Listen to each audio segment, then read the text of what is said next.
नमस्कार। स्वागत है कहानियों के सफरनामे में। आज हम सुनेंगे चांदपुर की चंदा, अध्याय 10। इंटरमीडिएट की परीक्षा का आज 5वां दिन है। फूलेसरी देवी इंटर कॉलेज चांदपुर के विद्यार्थी कमरे में परीक्षा दे रहे हैं और उनके घर वाले कमरे के बाहर से प्रश्नों का उत्तर खोजकर खिड़की से भेजते जा रहे हैं। एक लड़का खिड़की से चिल्ला रहा है, ए पापा, चौथा हो गया, जल्दी से 5वां लाइए।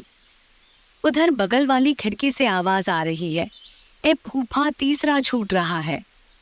एक लड़का तो अपने बाप पर ही दांत पीस रहा है। तबे से इनसे प्रश्न साथ मांग रहे हैं, न इनको विद्या में मिल रहा है न काका में। घर वे कहे कि तनी पढ़ लीजिए हो, एहू साल फेल करवा के मानेंगे। इतना सुनते ही 8वीं में 2 बार फेल मुखदेव मिसिर गाइड लेकर कूद रहे हैं। ए भाई, तनिक इसमें 7वां खोज दो तो, हमारे लीका का सिर्फ यही बाकी है। वो आदमी चश्मा निकालकर खिसिया रहा है, अरे रुकिए भाई, आपका लड़का अभी 1 बार फेल हुआ है। हमारा वाला 3 बार फेल होने के बाद झोंटा बढ़ाकर भोजपुरी गायक बन गया है।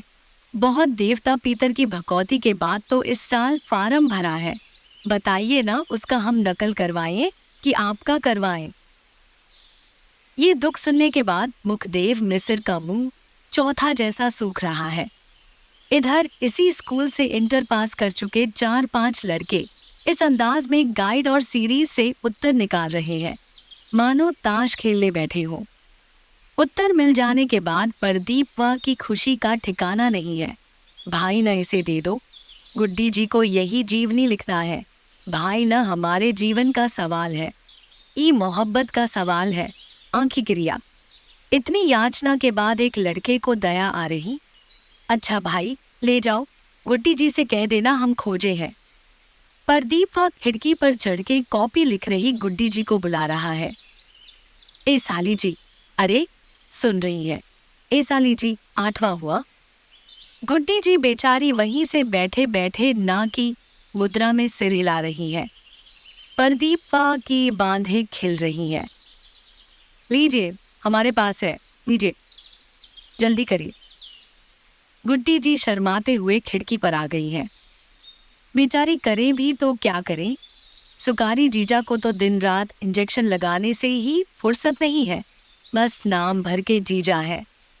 लेकिन भला हो प्रदीप वा का जो इतने प्रेम से साली का ख्याल रख रहा है। ए साली जी, पहले ये बताइए कि सच्ची में प्यार करती हैं कि खाली ऐसे ही देख देख हंसती हैं?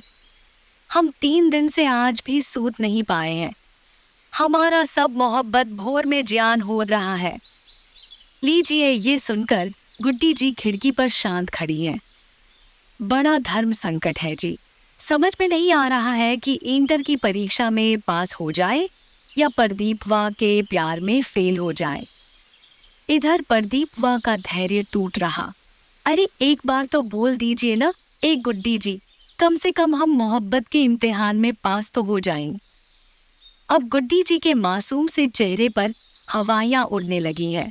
का करें का ना करें, समझ नहीं आ रहा है। इधर कक्ष निरीक्षक बित्तन कुमार खैनी बनाना छोड़कर वहीं से चिल्ला रहे हैं, ये क्या खिड़की पर रासलीला हो रहा जी? ये कौन सा तमाशा लगाए हो यहाँ पर? आवारा कहीं का। ए जाकर बैठो तुम, कल अखबार में फोटो छप जाएगा, सेंटर सीज हो जाएगा, तब समझ में आ जाएगा। बेचारी गुड्डी जी मोहब्बत के इस दीर्घोत्तरीय प्रश्न को छोड़ने का फैसला करके सिर झुकाकर चुपके से नकल सामग्री लिए खिड़की से जाकर अपने सीट पर बैठ जाती है। इधर प्रदीप वा की खुशी आसमान छू रही है। एक गुड्डी जी, और केवनो दिक्कत परेशानी होगा तो बताइएगा। इस बित्तना को तो हम कल चट्टी पर देख लेंगे।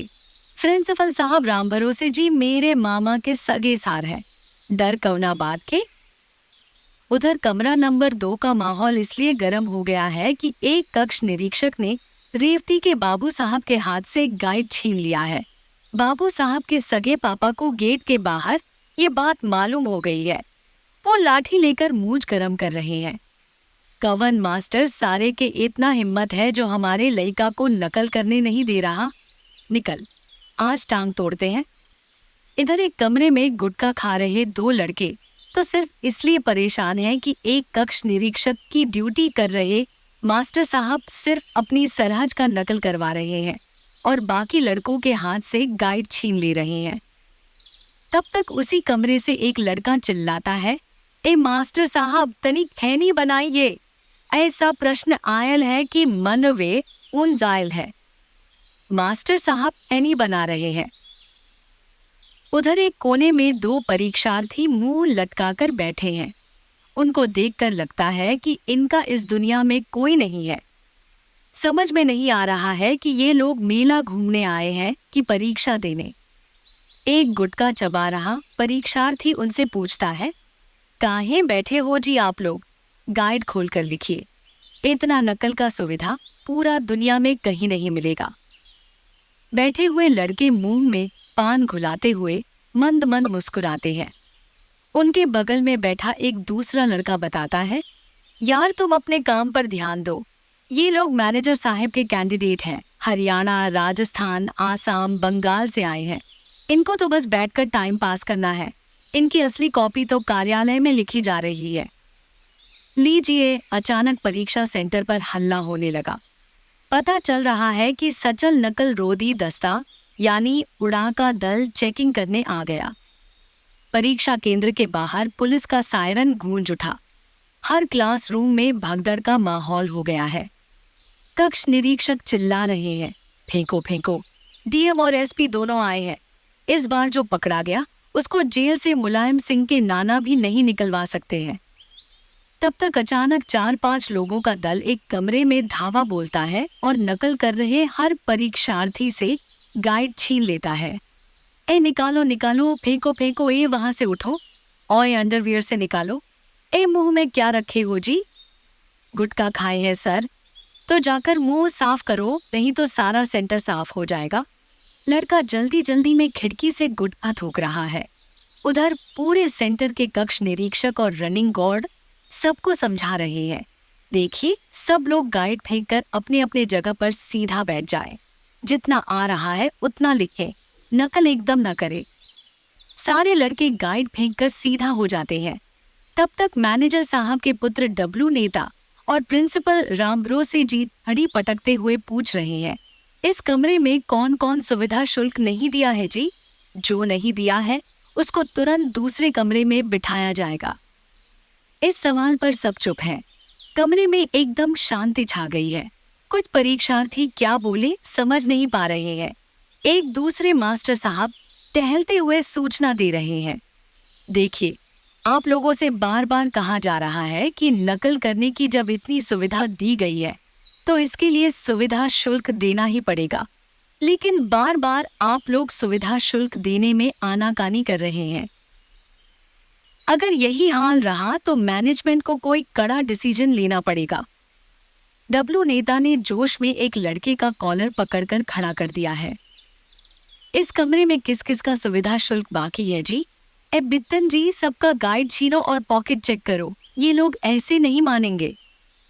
एक दूसरा मास्टर डंडा बजाता है और मुड़ी नवाकर लिख रहे एक लड़के का कॉलर पकड़ लेता है। रे तेजू खान रुक, सुनाई नहीं दे रहा है कि डब्लू जी क्या बोल रहे हैं।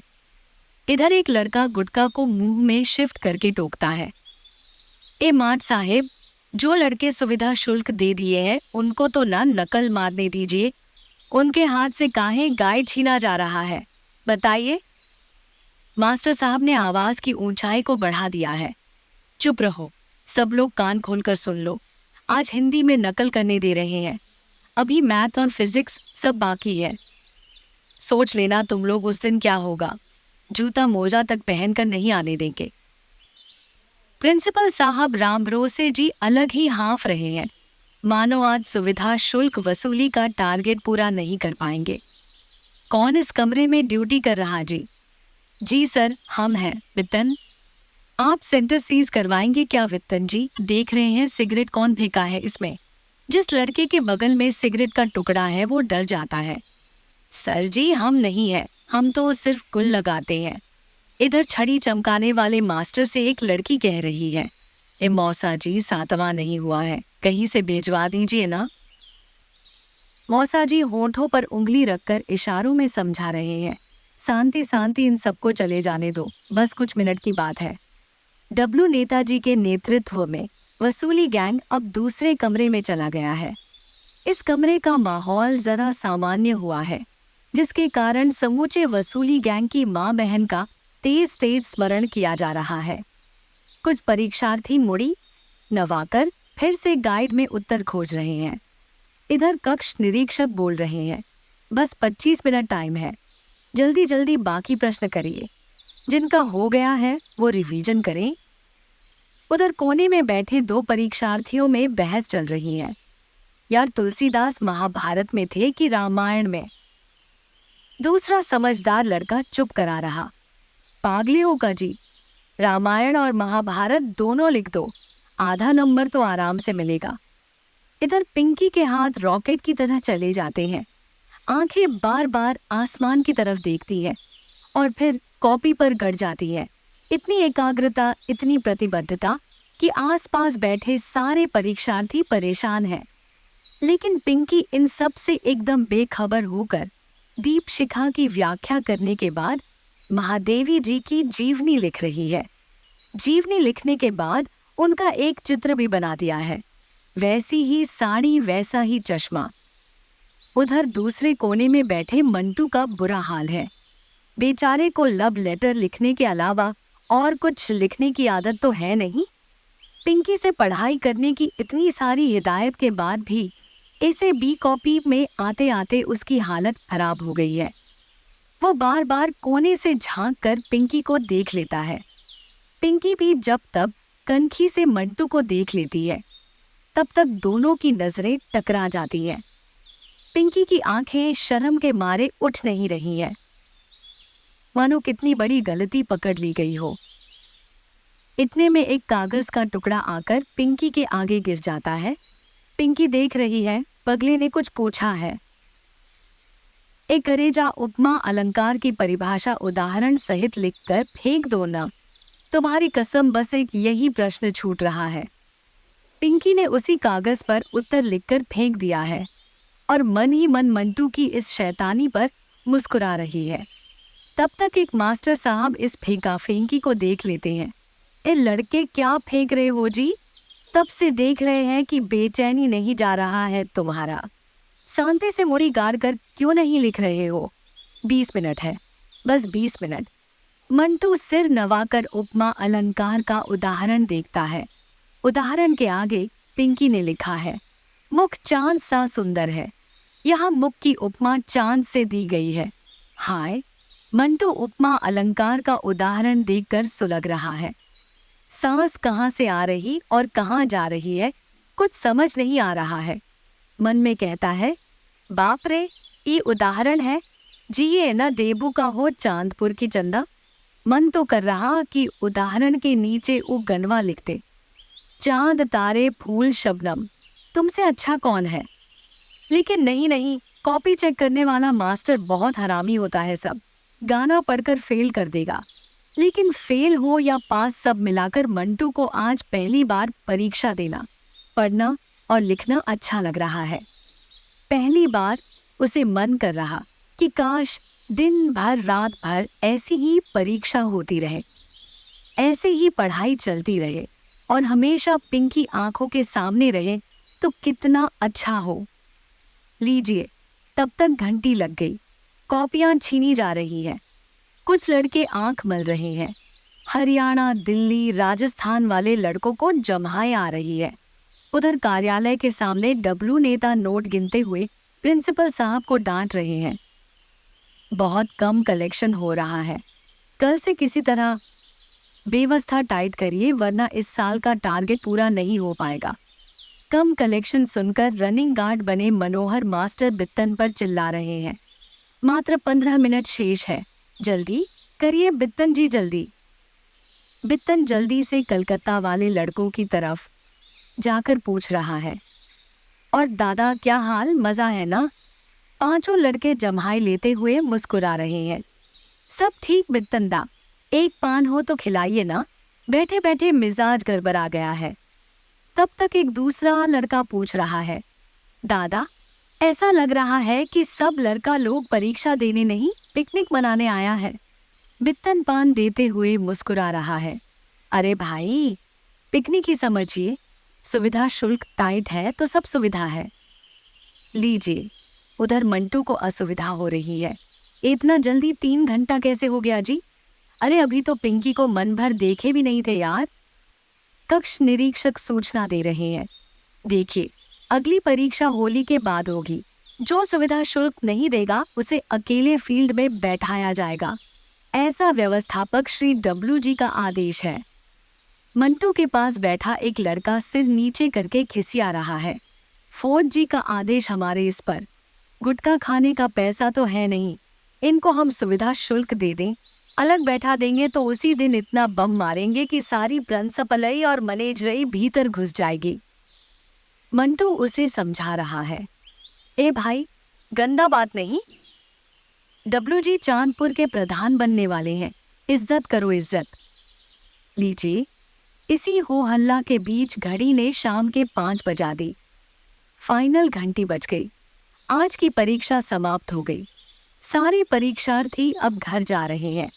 दूर प्रदेशों से परीक्षा देने आए विद्यार्थियों के लिए आज मुर्गे और लिट्टी की व्यवस्था की गई है। ये चर्चा का विषय बन गया है। उधर बित्तन कॉपियों की गिनती करके बंडल बना रहा है। इधर मंटू ने घर जाते हुए पहली बार पिंकी की तरफ देखकर कुछ बुदबुदाया है। पिंकी भी आज पहली बार उसे देखकर मुस्कुराई है, मानो प्रेम की शुरू हो रही परीक्षा का आज प्रवेश पत्र मिल गया हो। मानो दोनों की आंखें कह रही हो कि प्रेम जब साथ हो तो कोई भी परीक्षा खूबसूरत हो जाती है। मंटू यही सोचकर मुस्कुरा रहा है। इधर सविता पिंकी से पूछ रही है, ओए चांदपुर की चंदा, होली में रंग लगाने आओगी ना? पिंकी हंस रही है, प्रेम की वही उजली हंसी। क्या कहे समझ नहीं आ रहा है। मारे शर्म के गाल पर गड्ढे बन गए हैं। शायद मंटू ने इन गड्ढों में रंग भर दिया है, प्रेम की होली का रंग। आज होली है। चांदपुर के बुढ़वों के सरदार झांझा बाबा के दालान में आज गाने बजाने वालों की मंडली जुटने लगी है। कल सांझ को ही भांग और दारू पीने वालों का प्रवेश निषेध करते हुए नोटिस जारी किया गया था कि फगुआ गवाई में किसी का मुंह महक गया, उसको समाज से बिना किसी नोटिस के बाइकआउट कर दिया जाएगा। इसी नोटिस का असर ऐसा हुआ है कि गांव के शरीफ बुजुर्ग झाल मंजीरा लेकर दालान में बैठ गए हैं। बीच में शंकर पार्वती जी, हनुमान जी का फोटो और उस पर माला चढ़ा दिया गया है। अगरबत्ती दिखाया है खेदन और रमेसर ने। तब तक गांव के ढोलकवाह दुखी चौधरी ने धीन न मारकर ढोलक का साउंड चेक किया और मन ही मन सीना तान कर कहा, वाह रे दीना चौधरी, जनानी ढोलक को भी मर्दानी की तरह रखा है। हारमोनिया मास्टर ने भी हवा देकर हारमोनिया की रीढ़ को ठीक किया है। अब सारे झलवाह तैयार है। इधर टेरी भरने वालों ने भी कमर कस लिया। इनको देखकर लगता है कि सब लोग आज ही वज्रासन सीख कर आए हैं।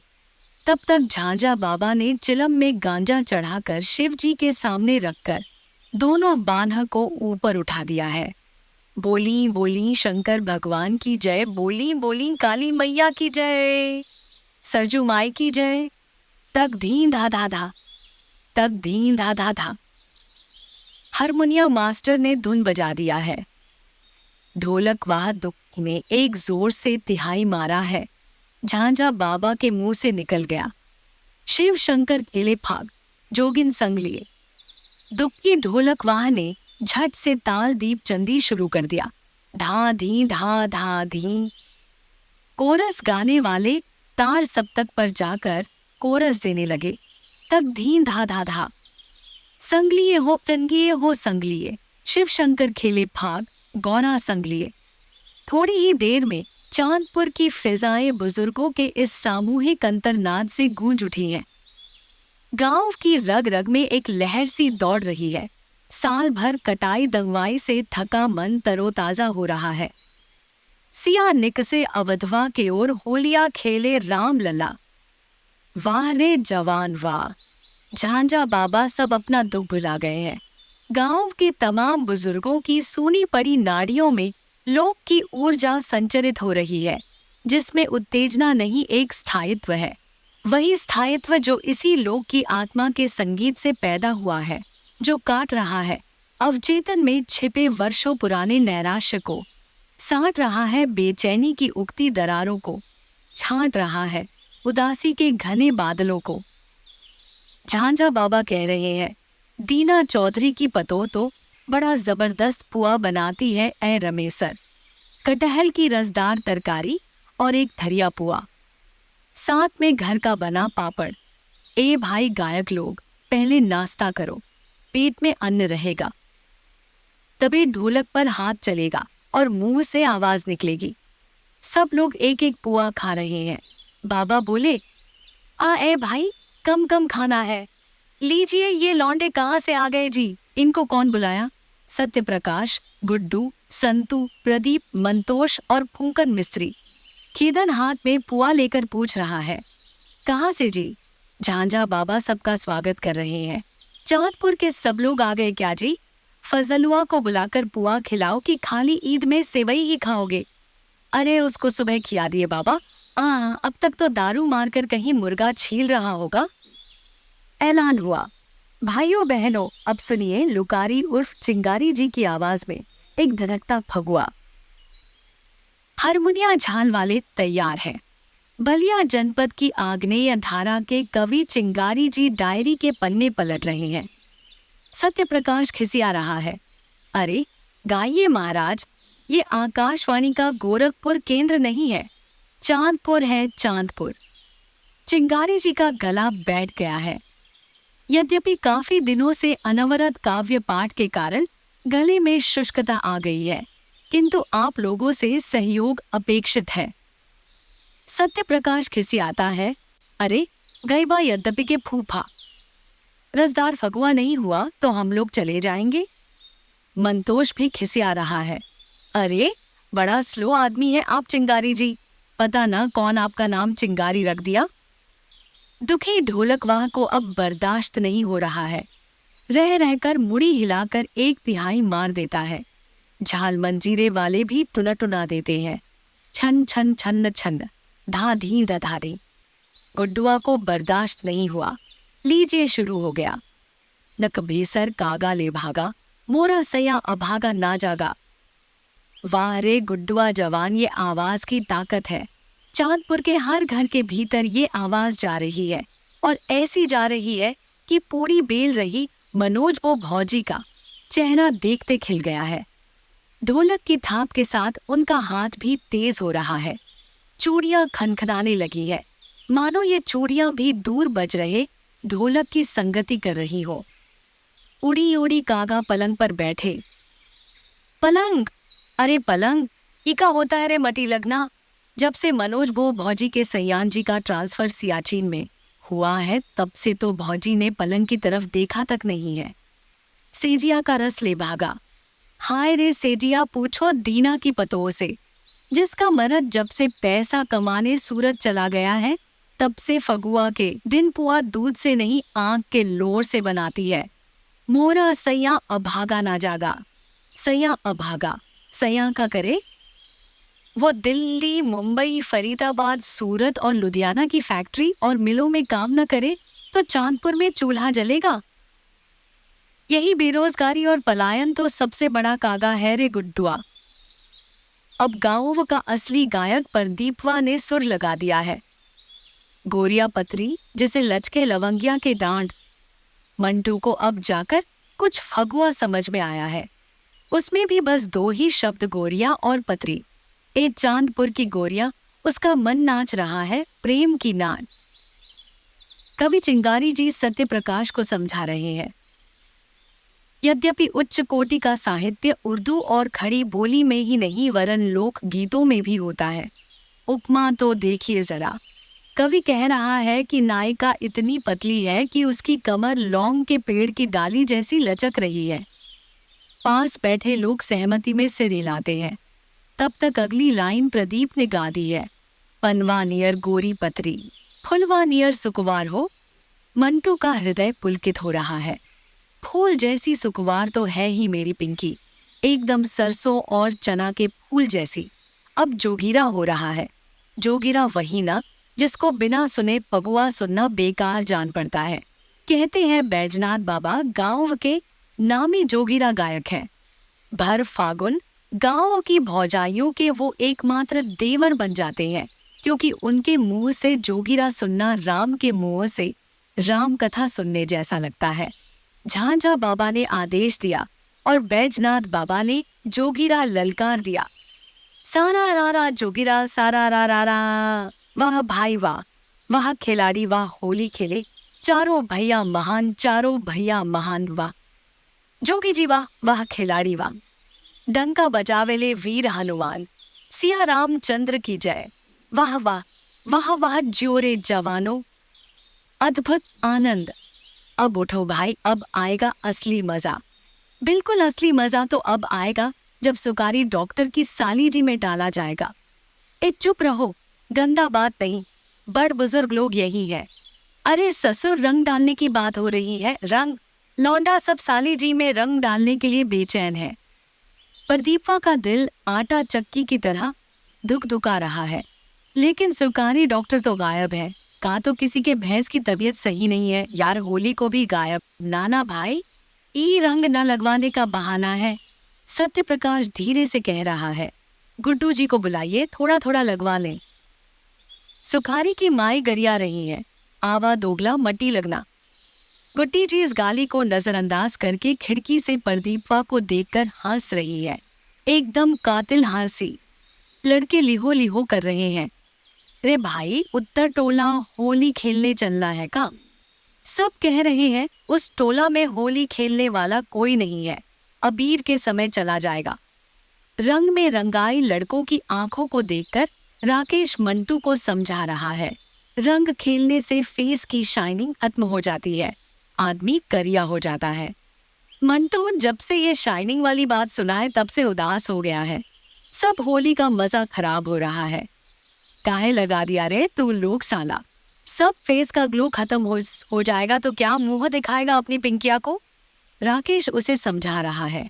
अरे बकलोल हो क्या, पिंकिया को तो देखते ही तुम्हारा फेस अपने आप चमकने लगता है, अपने आप। मंटू हंसता है। ए राकेश, तारे, ए यार, अब तो बस एक ही अरमान है, पिंकी गुड़िया की शादी में आ जाए और अकेले में एक मुलाकात हो जाए। राकेश उसे आश्वासन देता है। आ जाएगी भाई, आ जाएगी, चिंता मत कर। रंग का नशा बढ़ता जा रहा। मंटू उंगलियों पर गुड़िया की शादी का दिन गिनता है। बस 1.5 महीने और 1.5 महीने। ए राकेश, 1.5 महीने बाद 2 चांद मिलेंगे, चंदा और शशि। आगे की कहानी सुनने के लिए हमारे चैनल को सब्सक्राइब करें। मिलते हैं अगले भाग में।